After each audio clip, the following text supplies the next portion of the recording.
My name is Carol, and I am 61 years old. 3 days ago, I buried my only daughter, Sarah.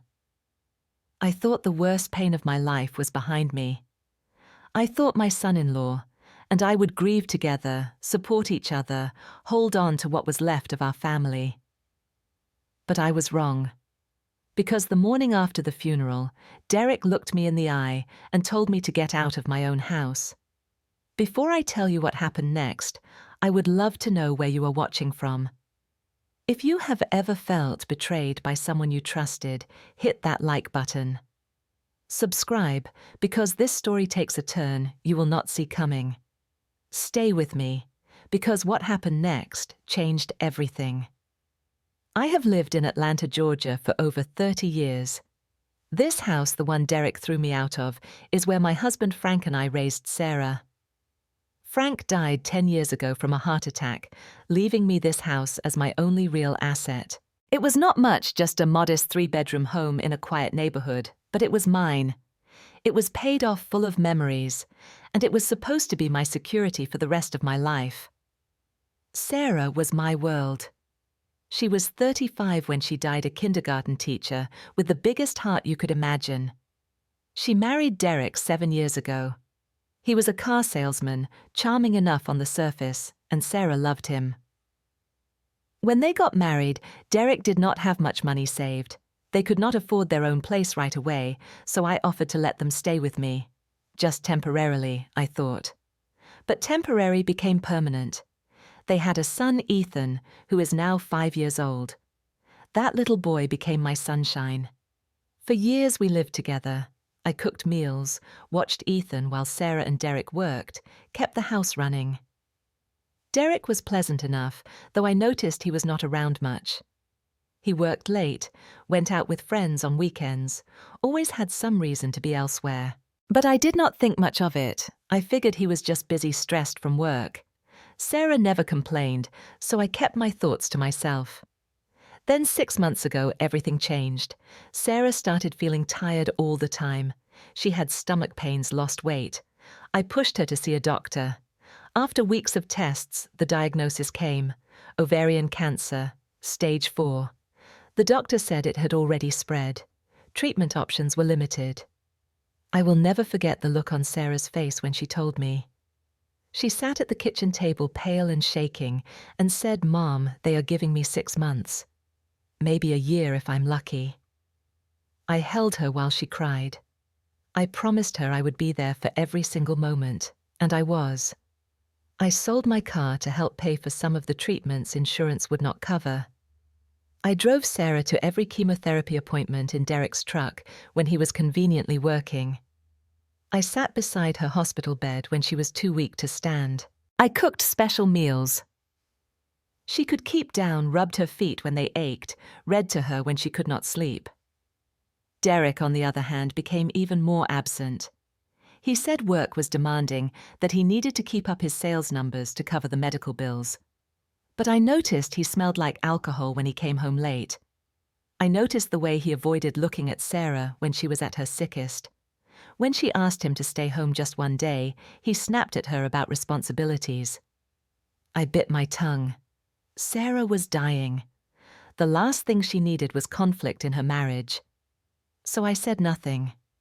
In her final weeks, Sarah was in and out of consciousness. But during her lucid moments, she would grab my hand and whisper, "Mom, promise me you will take care of Ethan. Promise me he will be okay." I promised every single time. I meant it with every fiber of my being. Sarah died on a Tuesday morning in September. I was holding her hand. Derek arrived 20 minutes after she passed. His eyes were dry. He hugged Ethan, said a few words to the nurses, and then made phone calls in the hallway. No tears, no grief that I could see. Just a cold, distant efficiency. The funeral was small. A handful of Sarah's teacher friends showed up. A few old neighbors. Derek played the grieving husband in front of everyone, accepting condolences with a somber face. But when we got home that night, he barely said a word to me. He put Ethan to bed and disappeared into the bedroom. I thought the worst pain I would ever feel was watching my daughter die. I thought nothing could hurt more than that. I had no idea that the next morning my entire world would shatter in a completely different way.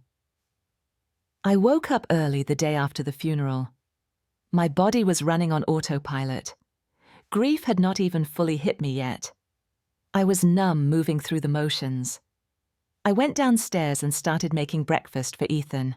He would be waking up soon, and I wanted something warm and comforting ready for him. I made pancakes his favorite. Derek came down the stairs just after 7. I expected him to be quiet, maybe still processing everything like I was. Instead, he walked into the kitchen with a hard expression on his face. He did not say good morning. He just stood there, arms crossed, staring at me. "Carol, we need to talk," he said. His voice was cold, not sad, not grieving, cold. I turned from the stove, confused. "Of course, Derek. What is it?" He did not sit down. He stayed standing, towering over me in a way that felt deliberate. "This is my house now," he said flatly. "Sarah is gone. You need to leave." I actually laughed, not because it was funny, but because my brain could not process what he was saying. I thought I had misheard. "What, Derek? What are you talking about? You heard me. This house belongs to me now. I want you out." The spatula slipped from my hand and clattered onto the counter. I stared at him, waiting for the punchline, for some sign that he was joking or having a breakdown, but his face did not change. "Derek," I said slowly, "this is my house. Frank left it to me when he died. I have lived here for 30 years. He shook his head like I was a child who did not understand basic math. "Sarah was your daughter. Now she is dead. I am the man of this house. I decide who stays and who goes. And I want you gone." My chest tightened. "But Derek, we just buried her yesterday. We need each other right now. Ethan needs me. He needs stability and love, and—" "Ethan is my son." Derek interrupted. "I will take care of him. You are just in the way." I felt like I had been slapped. Where would I even go? I do not have anywhere else. I have no other family. This is my home. Derek shrugged. "Not my problem. Pack your things. I want you out by tonight." I tried reasoning with him. I tried pleading. "Derek, please. This does not make any sense. Legally, this house is mine. Frank's name was on the deed, and when he passed it, transferred to me." "That is where you are wrong, Carol." Derek's lips curled into something close to a smile, but there was no warmth in it. "Sarah added my name to the deed 3 years ago. We are joint owners. Or we were. Now that she is gone, I inherit her share, so this house is more mine than yours." I felt the ground shift beneath me. Sarah had mentioned something about that years ago, about adding Derek's name to some paperwork. I had been hesitant, but she had begged me, said it was important to Derek, that it was just a formality. I had trusted her. I had trusted him. "Even if that is true," I said, my voice shaking, "you cannot just kick me out. I have rights. You cannot do this." Derek stepped closer, his face inches from mine. "Fine. We will go to court. But that will take months, maybe years.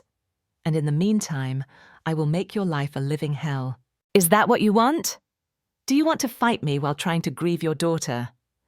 I thought about Ethan upstairs, still asleep, probably about to wake up, asking for his mother, who would never come back. I thought about the fragile peace we needed to give that little boy, and I thought about how utterly alone I was. I did not answer. I just stood there, frozen. Derek stepped back. "You have until tonight," he repeated. Then he walked out of the kitchen, leaving me standing there with half-cooked pancakes and a heart that felt like it was breaking all over again. I spent the rest of the morning in a daze. I could not believe this was happening. Part of me kept thinking Derek would come back, apologize, say he had spoken out of grief and anger. But he did not. He avoided me for the rest of the day. By late afternoon, I still had not packed. I could not bring myself to do it. I kept hoping for a miracle, for some way out of this nightmare. But then Derek came home with 2 of his friends. Big guys. Guys I had never seen before. "What are they doing here?" I asked. "You did not pack," Derek said. "So I am helping you." Before I could respond, the 2 men started grabbing my things. They went into my bedroom, pulled clothes out of the closet, shoved them into trash bags. They grabbed my photos off the walls, my books, my personal belongings. I screamed at them to stop, but they ignored me. Derek stood in the doorway watching with his arms folded. "Please," I begged. "Derek, please. Just give me a few more days. I will find somewhere to go. Just a little more time." He did not even look at me. He nodded to his friends, and they grabbed me by the arms. I am not a strong woman. I am 61 years old, and I had just spent 6 months caring for my dying daughter. I had no fight left in me. They dragged me toward the front door. They threw my bags onto the sidewalk. The contents spilled out. My clothes, my photographs, my life scattered across the pavement. I stumbled after them, trying to gather everything up, but there was too much. Derek stood in the doorway of my own home. "You useless old woman," he shouted loud enough for the neighbors to hear. "Go live with the beggars where you belong." I dropped to my knees on the sidewalk. I did not care who was watching anymore. I clasped my hands together and begged, "Please, Derek. I am begging you. Just one more chance. Just a few days. I will leave quietly. I will not cause any trouble." He looked down at me with disgust. Then he stepped back inside and slammed the door. I heard the lock click. I knelt there on the cold pavement, surrounded by trash bags full of my life, staring at the house where I had raised my daughter. The house where I had buried my husband's ashes in the garden. The house that was supposed to be mine until the day I died. Neighbors peeked through their curtains, but no one came out to help. No one asked if I was okay. They just watched. As the sun began to set, I realized I had truly lost everything. I do not know how long I sat there. Minutes, hours. Time stopped meaning anything. Eventually, the cold seeped through my clothes and into my bones, forcing me to move.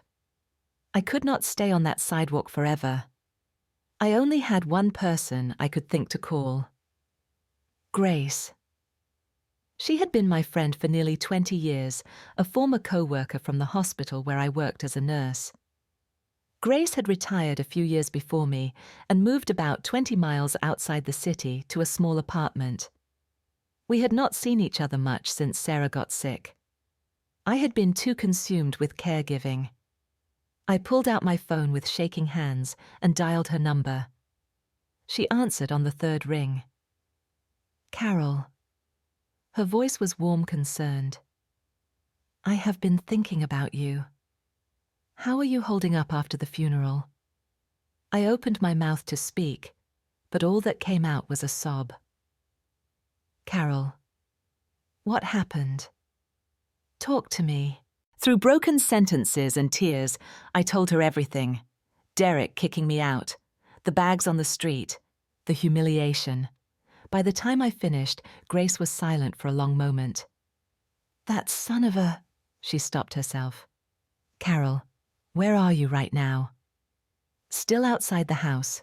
Do not move. I am calling you a cab. You are coming here, right now." "Grace, I do not have money for a cab. I sold my car months ago for Sarah's treatments. I will pay for it when it gets there. Just wait. You are not spending one more second on that street." True to her word, a cab arrived 30 minutes later. The driver helped me load my bags into the trunk without asking questions. I gave him Grace's address and spent the entire ride staring out the window, numb. When we pulled up to Grace's apartment building, she was already outside waiting. She paid the driver, tipped him generously, and then wrapped her arms around me. I collapsed into her embrace and cried harder than I had, even at Sarah's funeral. This was a different kind of grief.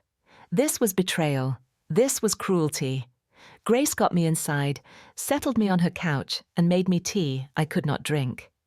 She sat beside me holding my hand while I told her the whole story again, slower this time with more details. When I finished, her face was red with anger. "We need to call the police. He cannot just throw you out of your own house."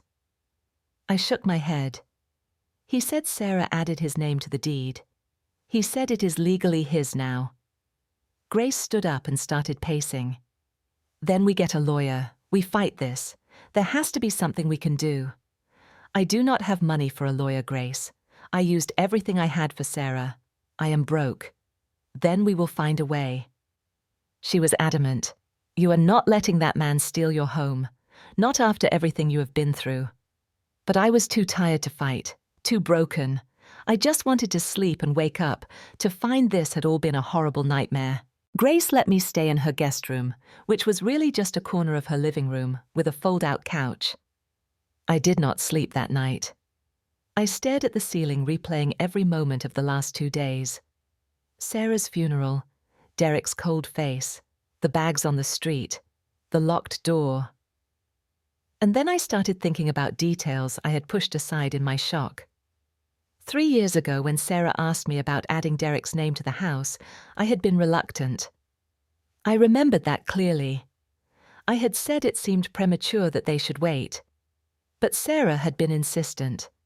She said Derek felt insecure, that he wanted to feel like he had a stake in the family.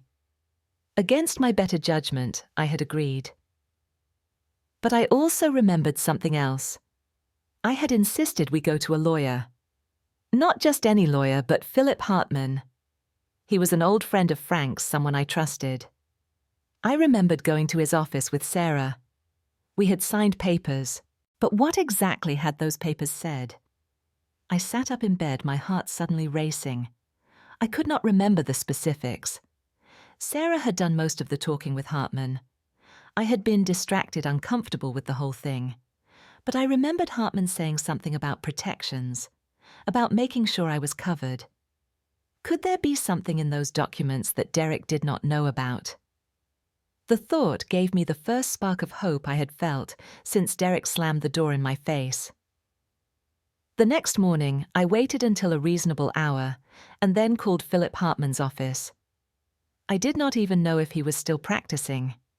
He had been in his 60s 3 years ago. A receptionist answered, "Hartman and Associates. Hello, my name is Carol Thompson. I need to speak with Mr. Hartman if he is available. It is urgent. May I ask what this is regarding?" "A property matter. He helped me and my daughter a few years ago."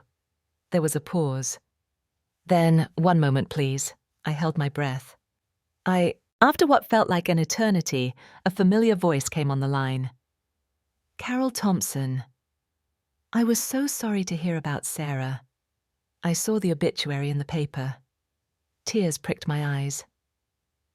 "Thank you, Mr. Hartman. What can I do for you?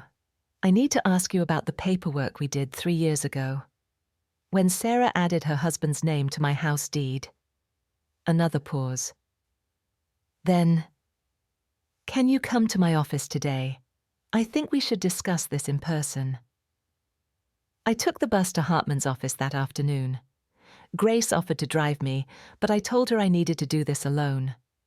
The office was in a small building downtown, the same place I remembered from 3 years ago.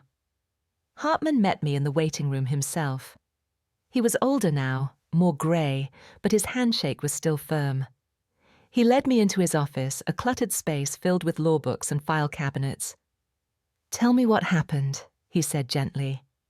So I did. I told him about Sarah's death, about Derek kicking me out, about the bags on the street, and the locked door. Hartman listened without interrupting, his expression growing darker with each detail. When I finished, he leaned back in his chair and steepled his fingers. Carol, I need to pull your file. Give me just a moment. He disappeared into a back room. I heard drawers opening and closing. 5 minutes later, he returned with a manila folder. He sat down and opened it, scanning the documents inside. Then he looked up at me with something that might have been satisfaction. Carol, do you remember what we discussed when you came here with Sarah? I shook my head. Not really. I was so uncomfortable with the whole thing. Sarah did most of the talking. Hartman nodded. I thought as much. Let me refresh your memory. Sarah wanted to add Derek's name to the deed as a joint owner. You were hesitant. You told me you were worried about protecting yourself. I remember that part, and I advised you that simply adding his name could be risky. So we drafted a specific type of deed. It is called a life estate deed with a conditional remainder. He saw the confusion on my face and explained further. In simple terms, you retained what we call a life estate. That means you have the right to live in that house for the rest of your life, no matter what. Sarah and Derek were added as remainder beneficiaries, meaning they would inherit the property after your death. But here is the critical part. We added a protection clause. The house would only fully transfer to Derek upon your death, and only if you willingly agreed to vacate before that. Without your written consent, your life estate cannot be terminated. I stared at him. So what does that mean? It means Derek has no legal right to kick you out. You have the primary ownership interest as long as you are alive. He cannot force you to leave. In fact, you have the right to evict him if you choose. The words took a moment to sink in. Then the full weight of them hit me like a wave. You mean I can get my house back? Hartman smiled. Not only can you get it back, Carol, you never lost it. Derek either did not read the deed carefully or he assumed you would not fight back. Either way, he is wrong. For the first time since Sarah died, I felt something other than despair. I felt anger. Clean, righteous anger. What do I need to do? Hartman pulled out a legal pad and started writing. First, I'm going to draft a formal notice to Derek. It will inform him of the terms of the deed and demand that he cease his unlawful eviction. Second, we are going to file for a restraining order to prevent him from disposing of any property or changing the locks again. Third, if he does not comply, we will take him to court, and he will lose. How much is this going to cost? I asked quietly. I do not have much money. Hartman waved his hand. Frank was my friend. He helped me through a tough time once. Consider this me returning the favor. Pro bono. I could have cried from relief. Instead, I reached across the desk and gripped his hand. Thank you. He squeezed back. Let me get started on this paperwork. I will have something ready by tomorrow. In the meantime, you stay put, wherever you are. Do not engage with Derek. Let me handle this. I left his office feeling lighter than I had in days.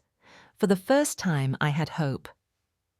Over the next week, while Hartman prepared the legal documents, I stayed with Grace and tried to keep my mind occupied, but I could not stop thinking about Derek.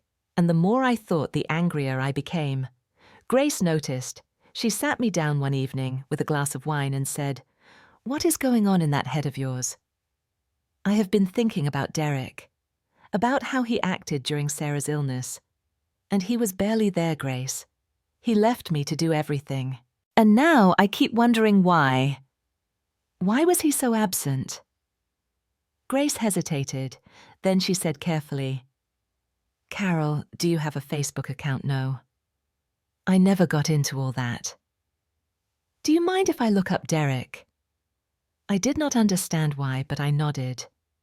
Grace pulled out her laptop and typed Derek's name into the search bar. Within seconds, she found his profile. It was public. She scrolled through his recent posts.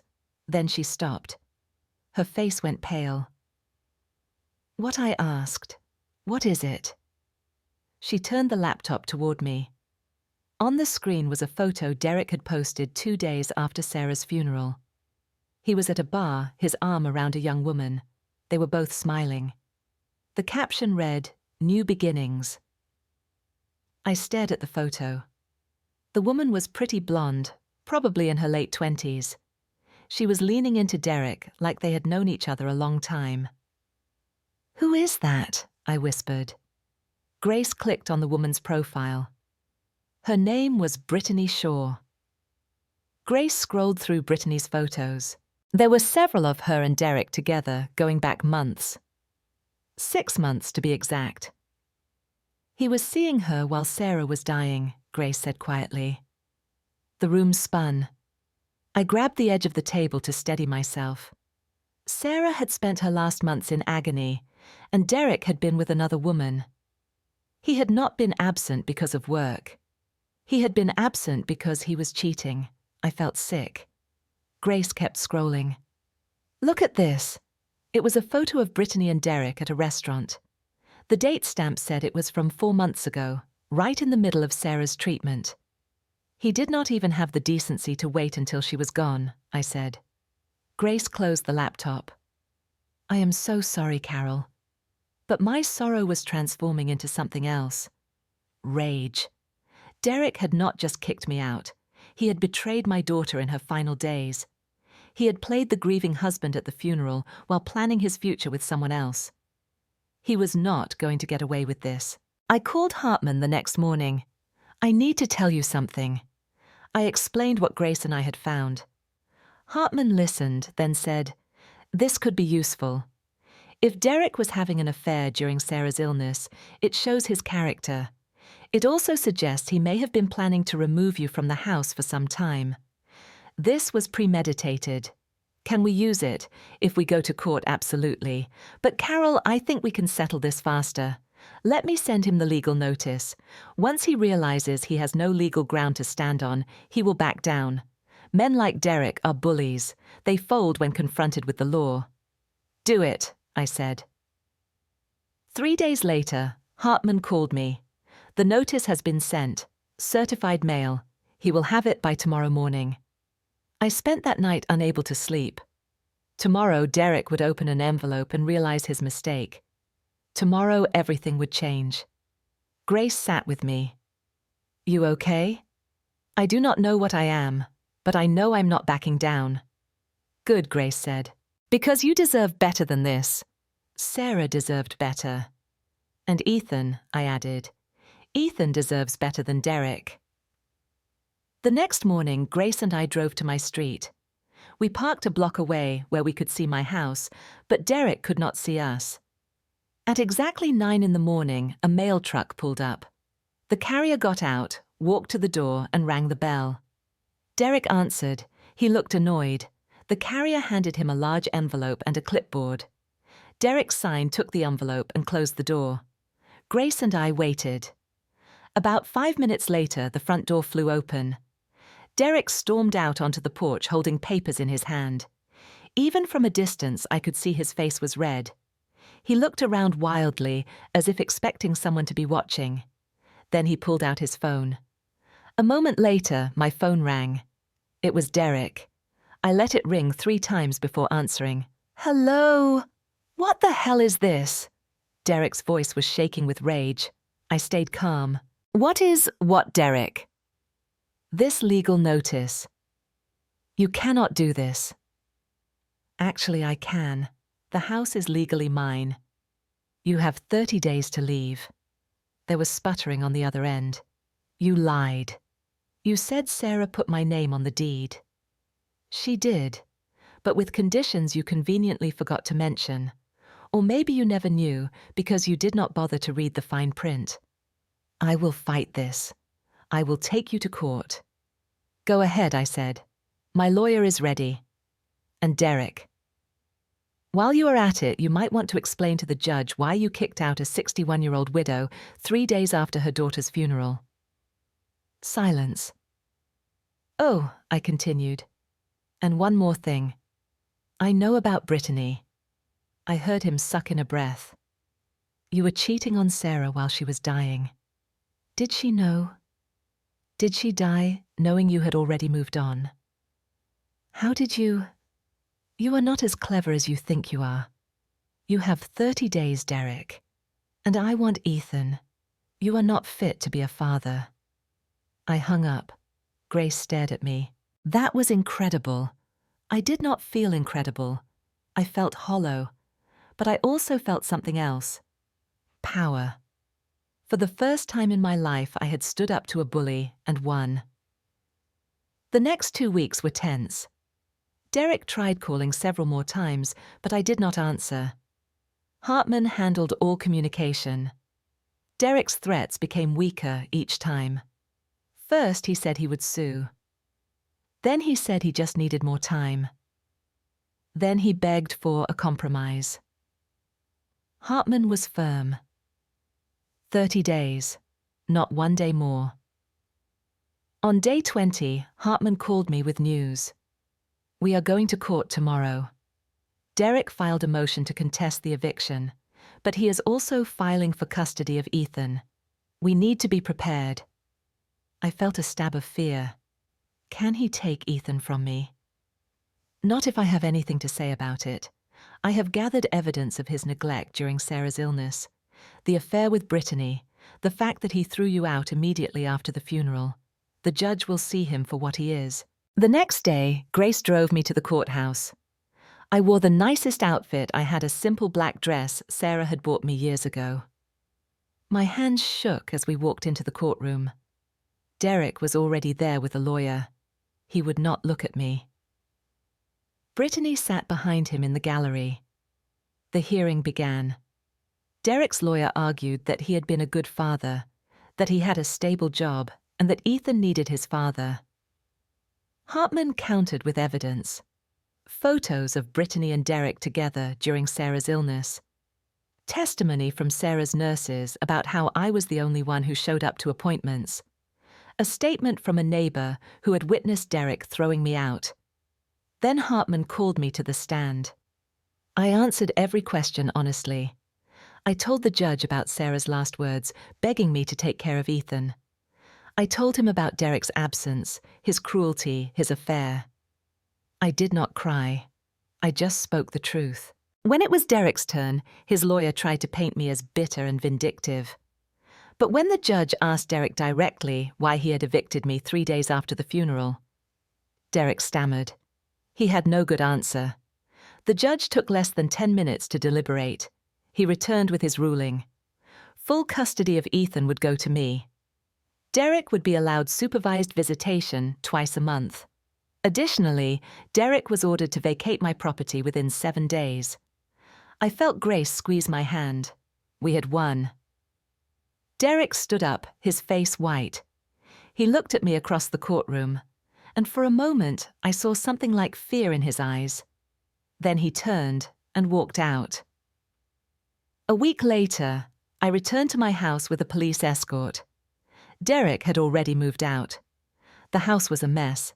He had taken some furniture, left dirty dishes in the sink, trash scattered around. But it was mine again. I walked through each room slowly. The living room where Sarah and I used to watch movies. The kitchen where I taught her to bake. The bedroom where I had held her as a baby. And then I went upstairs to Ethan's room. His toys were still there. His bed was unmade. A framed photo of Sarah sat on the nightstand. I picked up the photo and held it to my chest. I did it, sweetheart. I kept my promise. That night, I brought Ethan home. He ran through the house, happy to be back in familiar surroundings. "Grandma, can we make cookies?" he asked. "Of course we can, baby." As I mixed flour and sugar with Ethan, standing on a stool beside me, I felt something I had not felt in months. Peace. Derek tried to see Ethan a few times over the next months, but he rarely showed up for his scheduled visits. Eventually, I heard through a mutual acquaintance that he and Brittany had moved to California. He stopped calling, stopped asking. He just disappeared from our lives. I did not miss him. Neither did Ethan. A year after Sarah's death, Ethan and I visited her grave. It was a sunny Saturday in September. I brought fresh flowers, white roses her favorite. Ethan brought a drawing he had made in kindergarten. It was a picture of the three of us, me, him and Sarah, holding hands under a rainbow. He placed the drawing on the grave. "I miss Mommy," he said. I knelt beside him, wrapping my arm around his small shoulders. "I miss her too, sweetheart. Every single day.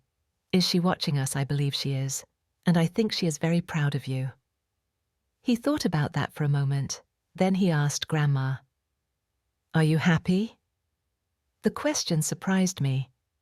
I looked at this little boy, his serious brown eyes so much like Sarah's, and I realized the answer was yes. "I am Ethan. I really am, and I meant it." The year had been hard. There were nights I cried myself to sleep missing Sarah so much it physically hurt. There were moments of doubt, wondering if I was doing right by Ethan, if I was enough. But there were also moments of joy. Ethan's first day of kindergarten. The two of us baking cookies on Sunday afternoons, reading bedtime stories, teaching him to ride a bike in the driveway. I had gone back to volunteering at the hospital a few hours a week. It felt good to be useful again to help others.